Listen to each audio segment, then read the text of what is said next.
Դեկտեմբերի 7-ը, չնայած սգող օր է որպես այդպիսին,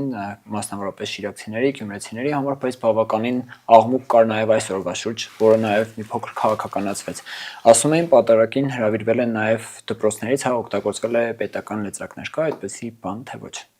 Տեսեք, ամեն տարի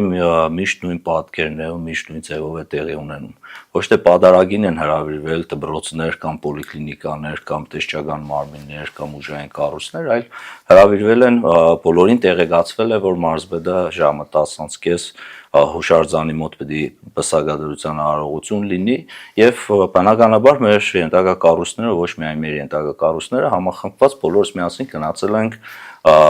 բսակադրության տեղը հուշարձանի մոտ ծաղիկներ են խոնարել ու դրանից հետո ով ուզել է եկել է պատարագի, ով չի ուզել չի եկել, այդտեղ որևէ նորություն չկա, ուղղակի այդ քաղաքական աղմուկը, որը սիրում են բարձրացնում են այդտեղ զարմանալու որևէ բան չկա, ամեն տարի նույն ձևով է եղել, կոլեկտիվները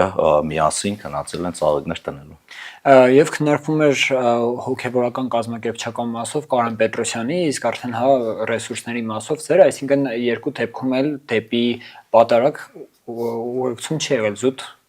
հուշարձանի մոտ եք դուք հրավիրել։ Բնականաբար հուշարձանի մոտ եղել, էլ եմ ասում, եթե որևէ մեկը այնտեղ տեսել է պատարագին մեր դպրոցի տնօրեն կամ մանկավարժ, մեր կուսակցականներն են, որը